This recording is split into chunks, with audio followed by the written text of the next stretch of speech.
All right, let's dive right in. Today, we're going to unpack a biblical framework that might just change how you read everything. It's the key that connects some of the strangest, most supernatural stories in the Bible, and once you see it, you really can't unsee it. So let me just start with this question. Think about all the weirdest parts of the Bible. I'm talking about giants walking the earth, angels battling it out, and there's even this wild scene where God literally puts other gods on trial. What if those aren't just random, disconnected stories? What if they're all crucial chapters in one single epic saga? Well, the idea that ties it all together is what scholars call the Divine Council Worldview. It's actually pretty simple at its core. It's a framework that sees the cosmos as a kind of government, a hierarchy. You've got Yahweh, that's the God of Israel, at the top, presiding over this huge assembly of spiritual beings you created. You can honestly just picture it like a heavenly royal court. So, let's get into it. Before we can understand the cosmic drama, we first have to meet the cast of characters. We need to get a handle on this unseen royal court and its chain of command. Okay, so this chart breaks down that cosmic government really clearly. At the very top, Tier 1, is Yahweh, the Most High. And the key here is that he's species unique. He's the one and only uncreated creator. Nobody else is in his category. Then, in Tier 2, you have the Divine Council. Think of them as his heavenly administration, created spiritual beings with real, delegated authority. And then you've got us, Tier 3, humanity, created to be God's image, his representatives, to rule here on earth. Now, what's interesting is the Bible uses a whole bunch of different names for these Tier 2 beings. The Hebrew word Elohim is a big one. It can just mean divine beings or gods with a lowercase g. But you'll also see terms like B'nai Elohim, which means sons of God. The book of Daniel calls them watchers. And then you get to the New Testament, and the Apostle Paul calls them principalities and powers. They're all different titles for members of the same cosmic bureaucracy. So you have this perfect cosmic order, this perfect chain of command. But, as you can probably guess, it doesn't stay perfect for long. The story of the Bible is really a story of conflict, and it all starts when this divine order gets shattered by 3 massive rebellions. When you look at the big picture through this divine council lens, these 3 events just pop out as the defining moments of the cosmic conflict. It kicks off in Eden, of course. A member of that divine council, the serpent, deceives humanity. Then things get even crazier before the Great Flood. And finally, it all comes to a head at the Tower of Babel. Now, that second rebellion, the one in Genesis 6, is a passage most of us just kind of skim right over because it's so strange. But here, some of those sons of God from the council do something forbidden. They totally transgress their boundaries, and the result is the birth of the Nephilim, often called giants.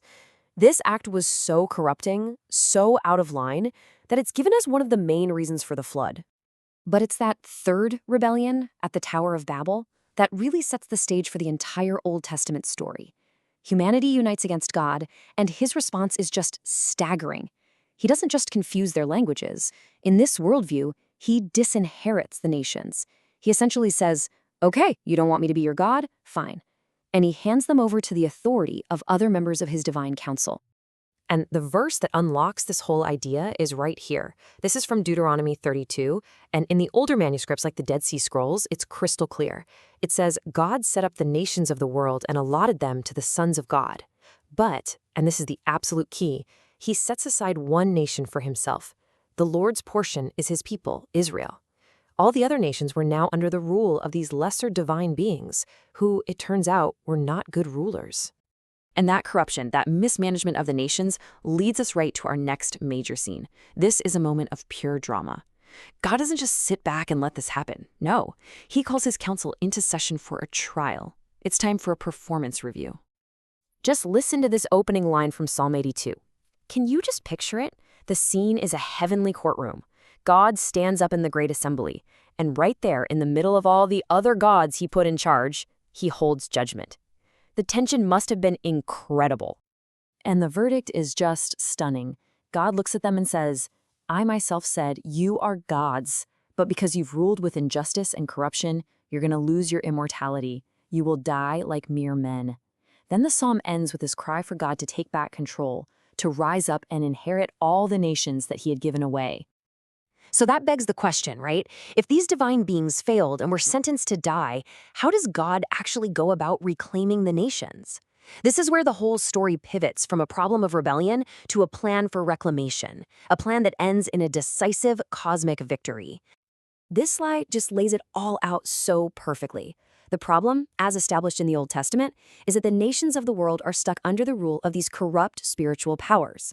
The solution, which bursts onto the scene in the New Testament, is that the death and resurrection of Jesus isn't just about forgiving our sins, it's the D-Day invasion, the decisive military victory that breaks the back of these enemy powers. And look, this isn't just reading between the lines. The Apostle Paul says it outright. He writes that on the cross, Jesus disarmed the powers and authorities. He made a public spectacle of them, like a Roman general parading his defeated enemies through the streets. This is the language of warfare and total victory over the rebellious council members. Okay, so we've gone through this epic story of a cosmic hierarchy, rebellion, judgment, and victory. But at the end of the day, so what?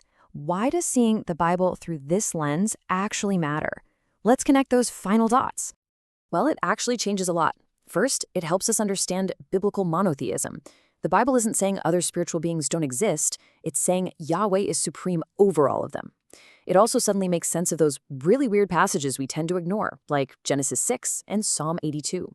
Spiritual warfare becomes more than just a personal struggle. It's part of a massive cosmic conflict. The Great Commission, going to all nations, is literally the ground campaign to reclaim enemy territory for God's kingdom.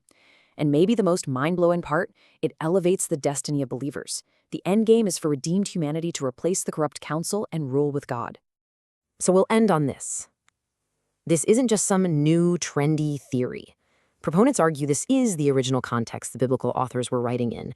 And if that's true, how does that change the story you thought you knew? It can take the Bible from a collection of loosely related stories and turn it into what it is, a single, breathtaking saga about the reclamation of heaven and earth. Something to think about.